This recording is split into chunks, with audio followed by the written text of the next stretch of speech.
Hello mga kainday, magandang tanghali. Ayan ang ating vlog for today. Magluluto lang tayo dyan ng ating lunch.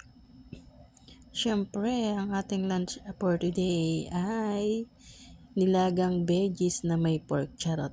Ayan. Pork nilaga po muna tayo. Ayan, siyempre mas marami yung kailangan yung ating veggies kasi wala tayong nabiling mais at saka ng saging na saba, kaya dyan muna tayo sa cabbage at potato. Yan, syempre nilaga muna nating mabuti ang ating pork para mas masarap siya at malinamnam.